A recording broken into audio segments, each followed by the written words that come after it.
Instant match reaction. What a dreadful, dreadful performance that was. Southampton 2, Everton 0 at St Mary's. Everton suffering their first defeat in the Premier League this season, and the unbeaten run is officially over.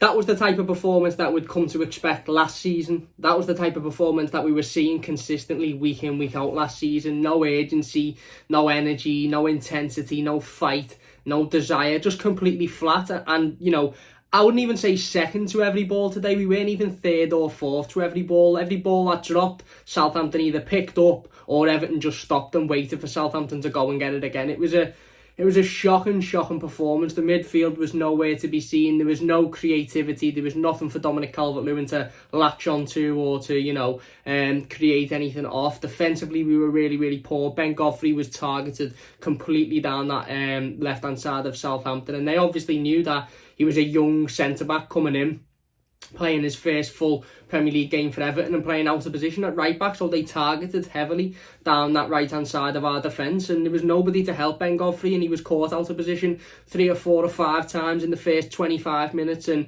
I thought on the ball he done okay, and even running back and picking the ball up at times he done okay, but positional wise he was ripped to bits all day, and it was clear that they were going to target that. And I felt like I was watching the Southampton performance of the back end of last season, only, they'd pretty much come and done the same thing, controlled the ball in the midfield and, broke at us fast. And whereas this season we've seen completely different performances to the ones towards the back end of last season, it was pretty much the same today. It was definitely the worst performance of the season.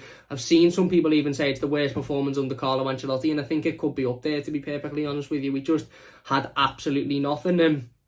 The hope is, of course, that it's a one-off performance and it's a one-off result, and we go next week against Newcastle and we win that game of football. But you look towards the Newcastle game, and already, without being too negative, you look at it and you think, well, we're without Richarlison for another 2 games, and it was evidently clear how much we miss Richarlison today. There was a stat that kept popping up every time they were speaking about Richarlison today, and that was Everton haven't won a game when Richarlison hasn't been in the starting 11. 5 games he hasn't featured since he's joined Everton Football Club in the Premier League, and I think we've lost all of them, or we certainly haven't won any of them, and it showed again today. Whereas when Richarlison's in there, James Rodriguez has got so much creativity and he's got so much on for him. He can play that over the top ball to Richarlison, who can bring it down and play it into the box or drive into the box himself, and Alex Iwobi just doesn't bring that. He's just not good enough. He's an okay footballer, he's okay with the ball at his feet, but he's not even in the same league as Richarlison. He's just not good enough whatsoever, and he is definitely not a like-for-like replacement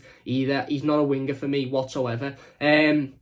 But it wasn't just Alex Iwobi who had a poor game. We were poor throughout. The goals that we conceded were stupid. Again, losses of concentration. Jordan Pickford makes a great save from a Romero effort, and then there's just no concentration whatsoever. James Ward-Prowse gets so easily down that left-hand side and puts it in the back of the net. I thought Luca Digne had a stinker today. Arguably his worst performance in an Everton shirt, to be honest. I thought he was shocking. And we were dreadful. And look, Carlo Ancelotti come out a couple of weeks ago, I think it was prior to the Brighton game, and he said, listen, we're in a bubble at the moment, and that bubble will pop, and it's important that we understand when that bubble does pop, that we can, pick ourselves back up and go again. And the bubble hasn't just popped today, it's been completely just incinerated in front of our faces. It's not like a bubble that just pops in front of you and you go, wow. It's like somebody's got a bazooka out and fired it straight at the bubble, and it's just completely just disappeared in front of us. It was truly awful today. It was absolutely shocking. And like I said, without getting too emotionally invested into it and getting too worried about it, the hope would be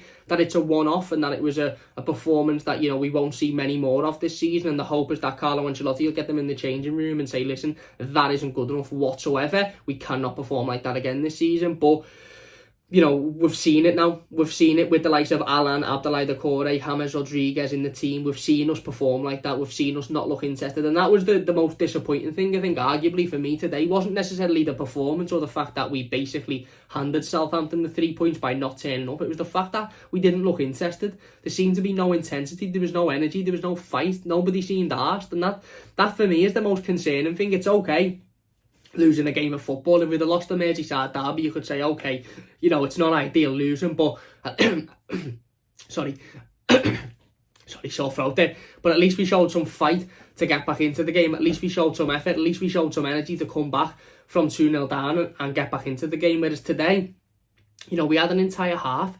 We had the entire second half to get back into the game, 45 minutes with 11 men for 25 of those 45 minutes, and we still didn't look like we were going to get into it whatsoever. We made a couple of substitutions. Carlo Ancelotti made all 3 substitutions by something like the 60th minute, and okay, it was like feeding Red Bull to a corpse. It didn't really do anything whatsoever, did it? Anthony Gordon done okay and looked a little bit more dangerous when he come on, but it's very, very clear that when we do have the likes of Richarlison out of the team, and when James Rodriguez isn't functioning at 100% fitness, we struggle massively. And another big worry is that James Rodriguez played the last 25 minutes clearly in discomfort and didn't want to be on the pitch because he's hurt, but he had to be there because we were down to 10 men for the start because Digne was sent off, and we'd used all 3 substitutions. So it was just an awful day at the office today. Like I said, without trying to get too emotionally invested, I hope we can just say, listen, it was a bad game, we move on and we go again next week, and hopefully we get the 3 points next week. But it is quite difficult to do that when you've just watched that performance, and when you've just watched us not seem interested and not turn up and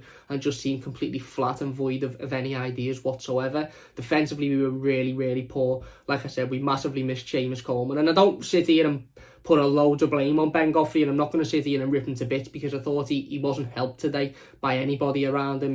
We could clearly tell within the first 10 or 15 minutes he was getting targeted and it was going to be a difficult afternoon for him, but he wasn't helped whatsoever. So I'm not going to sit here and say he was this, he was that, he was the other. He was poor. His position was poor today, but he's a young centre-back playing out of position that wasn't given any help whatsoever. The back line altogether was poor. Like I said, Digne probably put in his worst performance in an Everton shirt today. Should he have been sent off? No. Let's have it 100%. Yeah, let's be completely honest. The media give that red card. Kevin Friend will have had it battered down his throat all day in the lead up to this game and all weekend, as to say any Everton player puts even a dubious challenge in, you send them off to make up for what happened last week in the Merseyside derby. The media gave that red card, and I'm not using it as an excuse because we were awful. If Digne had been on for the 90 minutes, we wouldn't have won that game. He wouldn't have came close. He had an awful game himself prior to the red card, which was completely accidental. But yeah, there's not much to say about it really, is there? We were flat.